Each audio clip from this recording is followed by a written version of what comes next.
Maya Angelou has been my most steadfast counselor for my entire life. I discovered her probably 30 years ago when I was in college, and I lean into her work. You know how when you find those people that just are unsparing and honest in their work, but they also bring you joy and comfort? She's that for me. And I love everything she does except for that quote. That quote has pissed me off for decades. And I never understood this idea that you're free when you belong nowhere. And as a social scientist, I know that belonging, I know this for sure. Like if you ask me the one thing I know for sure, 200,000 pieces of data. I know in the absence of love and belonging, there's always suffering. That I know for sure. So this quote from her about belonging everywhere, which is really nowhere, is what sets us free, was so troubling to me. But then I started digging in and I started trying to understand, what does it mean to belong? And I never thought of the concept of belonging. I thought belonging was like, we have a crew.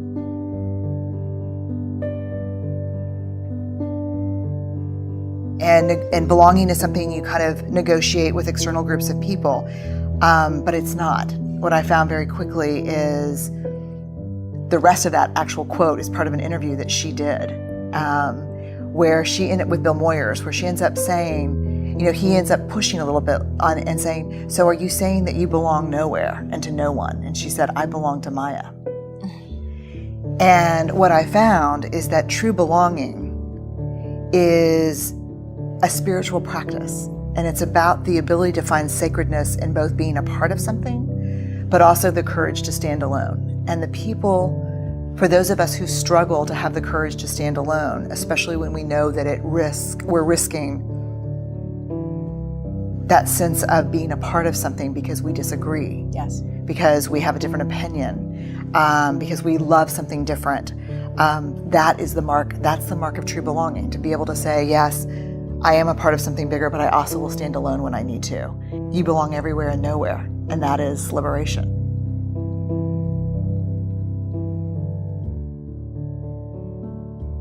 Because when I do a lot of leadership work, I talk about understanding your personal values, and my two personal values are faith and courage. And so they say, don't talk about faith. It's inappropriate. This is an corporation. And so I just got to the point where I'm like, look, I've sat across from thousands and thousands of people over the last 2 decades of my life, listening to the hardest things you can imagine. And the two things that everyone has in common when they're talking about those things are cussing and praying. If you don't want me to cuss and you don't want me to pray, that's awesome. Ask somebody else.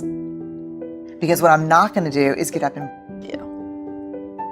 And there are a million people in this space who are better than I am, who know different things than I do. Invite them. If you need me to wear a suit, I totally get it. I'm not going to do that.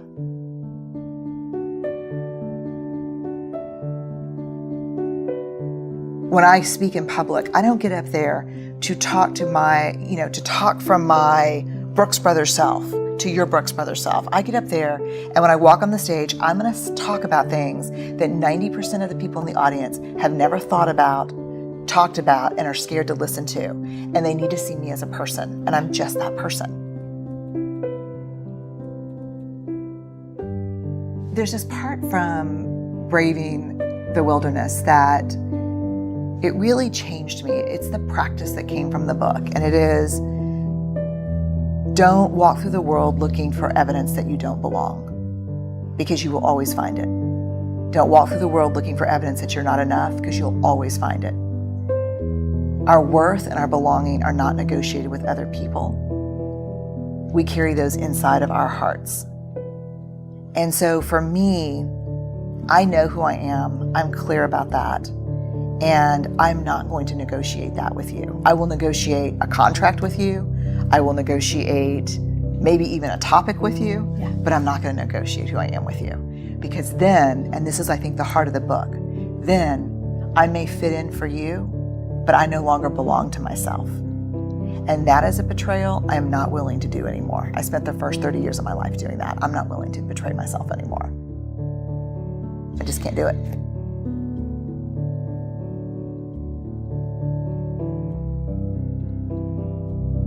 So braving is all about trust. And so probably 3 or 4 years ago, in a lot of my leadership work, I probably, and this is something people don't know about me, I probably spend 90% of my time inside big organizations working with C-suite teams. That's what I do most of the time. And so in working with leaders, one of the things that kept coming up is trust building in teams, building trust in a culture. The thing that's hard about trust is if I work for you, and you call me in and I'm like really upset because I got passed over for a promotion. And you say to me, look, Brené, you're doing great work, but there are some trust issues. The minute you say anything that I can perceive as I am no longer trustworthy or you don't trust me, we go completely limbic. We go completely out of listening with our prefrontal cortex to listening, to fight, flight, freeze, defend. Because our trust is our integrity, it's who we are. So I kept wondering, when we talk about trust, what are we actually talking about? What could you call me into your office and say to me that would be more helpful, more impactful and productive than we have trust issues or I don't trust you? So we dug into the data to figure out what is trust, what do we mean when we say trust? And what I found are there are 7 elements that we're talking about when we talk about trust. And these are observable and measurable. These are what we can talk about with each other. So braving is the acronym we use. B is boundaries. You set boundaries. When you don't know what they are, you ask. You're clear about what's okay and not okay, which is, as you know, so hard for people. Boundaries are really hard. Reliability is the R. You do what you say and you say what you do. The big hard thing about reliability is you're not hustling for worthiness, so you're not completely overcommitting and not delivering. That's the reliability issue. A is accountability. You don't back channel and blame. You hold people accountable in a straightforward way. V, which I think is really interesting, is the vault. What people don't understand about the vault that's really interesting to me too is that you call me in and you say, I don't understand why I got the position. You say, look, we've got some trust issues that we need to work through specifically. I want to talk about confidentiality in the vault. And I look at you like, Marie, I have never shared a single thing that you have told me in the 10 years we've known each other. And you look back at me and say, yes, but you come in here on a regular basis and share things with me that are not yours to share. It's the other side of confidentiality. It is not only do you not talk out of school between us, you don't come in here and say, hey, look, I know what's going on with John, blah, blah, or this is what's happening with, So, because when I do that, and I do that to get connection with you, I do that as a bid for connection. Let me tell you what's going on that you don't know about. Yeah. But when I walk out of the office, you trust me less because I'm using stories that are not mine as currency. So we've got the vault. Then we go to I, integrity, which is choosing courage over comfort, practicing your values. And this is a big one, and I think we have this in common, and I love this about you. It's choosing what's right over what's fun, fast, and easy. We have a culture of fun, fast, and easy. We have a culture of people who don't do discomfort.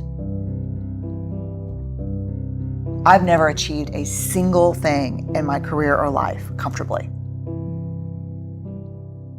And then we go to N for non-judgment. You can ask for help without feeling judged, and I can ask for help without judging myself.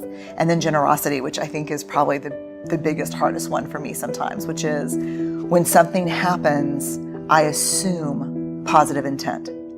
So if things go sideways between us, I'm like, damn it, Marie, I'm so pissed off. I go and say, let me assume the best. Help me understand what happened, Marie. I thought we had a plan around this. And I give you a chance, a benefit of the doubt, before I launch into my anger.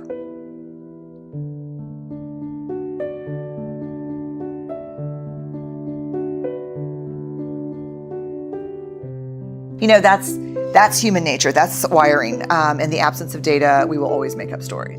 And so I think for braving the wilderness, the whole idea of the wilderness being those times when we stand alone and those times when we go out on a limb, the times we walk away from what we know, our ideological bunkers and our beliefs, braving is the tool to help us manage the wilderness.